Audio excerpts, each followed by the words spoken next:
Welcome to the channel, everybody. Today we're gonna get started on our 71 Chevelle project.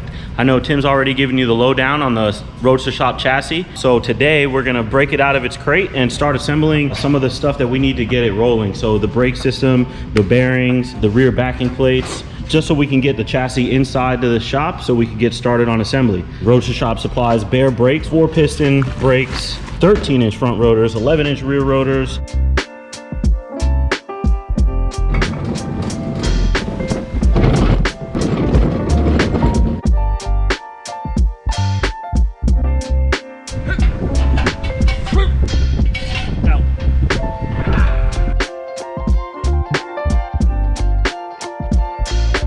We got the rolling chassis back inside the shop right now. Now we're gonna install the brake calipers and the brackets. And in the rear, we're gonna install our back housings and caliper brackets and shim out the calipers in the rear also.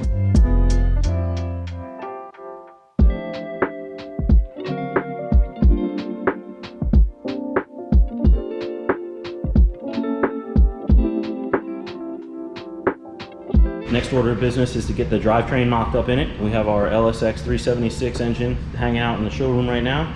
We're gonna get that pieced together with a couple more items. Made it to our 6L90 automatic transmission, have them installed so we can get a drive shaft length.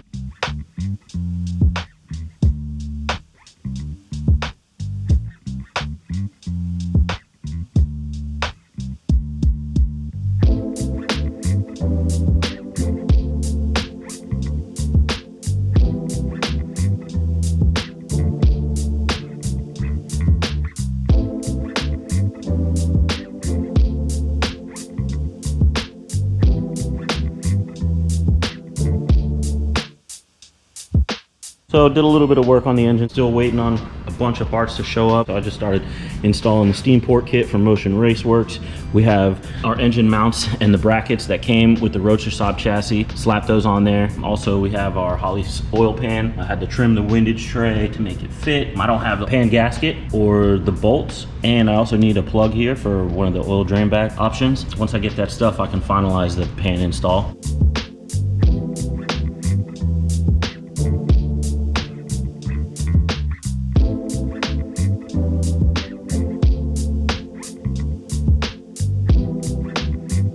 So started to test fit the engine inside the chassis, and what do you know? We got a hiccup. So originally when we ordered the chassis, we were gonna put a 4L60 transmission in it. After speaking with the customer and talking about things, he wanted to get a 6-speed in it. So we went ahead and went with a 6L90. But no one ever made the call to Roadstershop and have them change out the cross member. So I went to go put it in, and look at that, 4L80. So the spacing is just a little bit off. This is how it originally was. 4L80 is a little bit longer, 6L90 a little bit shorter. As you can see here, doesn't match up, so we're gonna have to get a different cross member or just make another one that's gonna fit up in here. No biggie.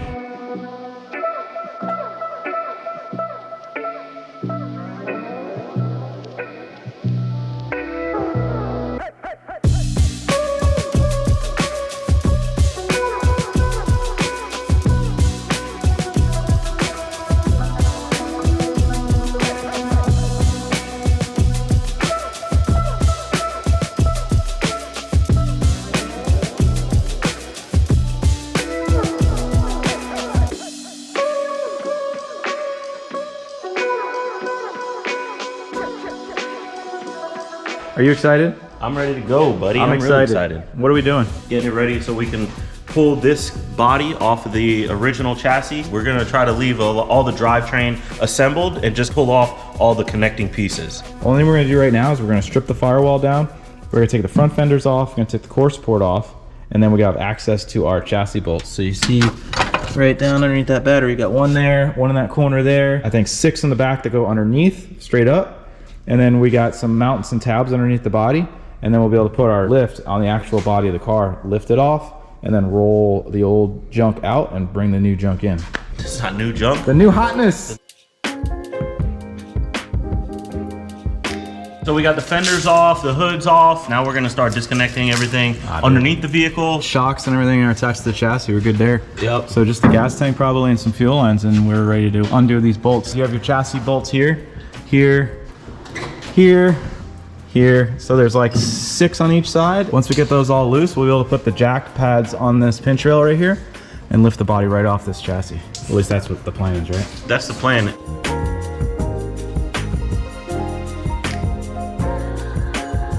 All the mount bolts are done. Front engine bay is completely stripped. We have all of our chassis bolts out. So what we're gonna do now is move the arms over to the pinch rail. So it hits right here. And then we're gonna slowly move it off the chassis and see if there's anything else that's stuck.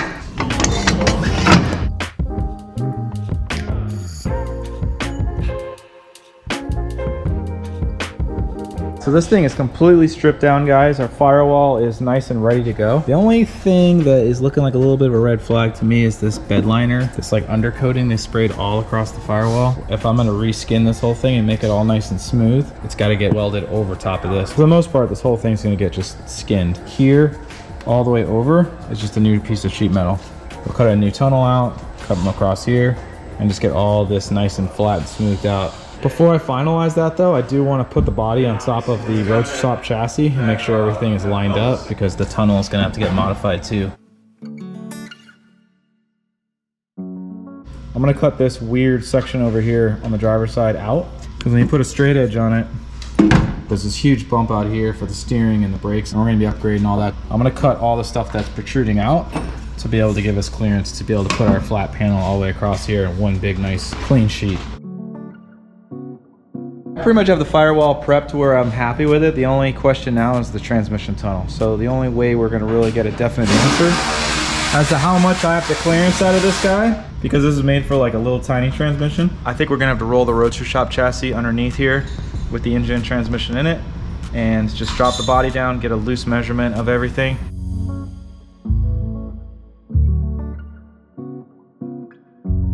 Right now we're about 5 inches shy of the body mount, and the transmission is definitely hitting our tunnel. So I'm going to go ahead and cut this back to that back hump back there and see if that gives us enough clearance.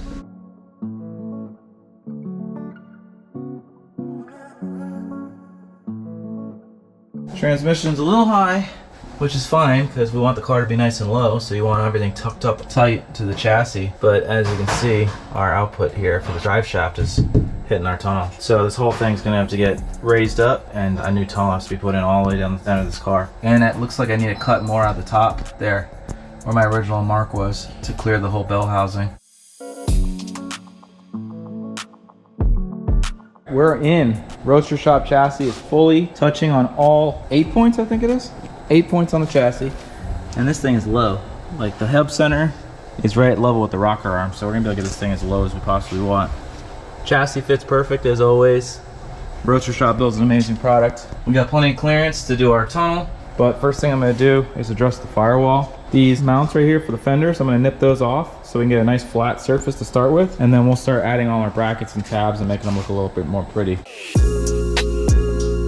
All right, so next thing we're gonna do is cut our plate to actually cover all of this goodness. We're gonna try to go on the inside of here, so I'm measuring at my widest point to my widest point, which is 71 inches, and then from the center down to the seam where it actually breaks.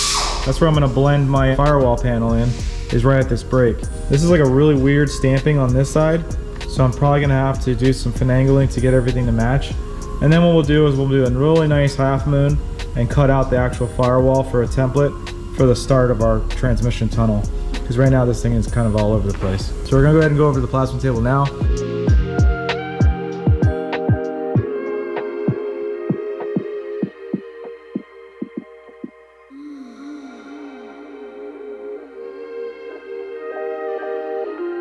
After hours and hours of cleaning, grinding, shaving, and getting everything to where I need it to be, we have this thing roughed in. There's a lot of glue in there, so I'm gonna have to clean all that out before I do the final weld on this. I'll probably pinch this shut and do like a silicone bronze bead across this whole thing.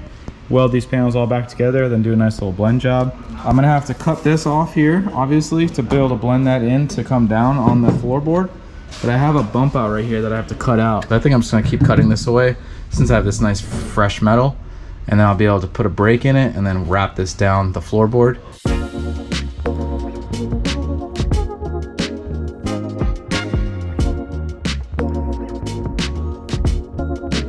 gonna start tacking this thing in now. I'm gonna use the MIG welder, and I'm actually just gonna do some zaps in these corners every 6 inches or so it doesn't warp. Once I get this thing all tacked in, then what we're gonna do is we're gonna come over here and do some metal work to finish all this out, close this all in, and then we'll put the chassis back under the car and see where we're at.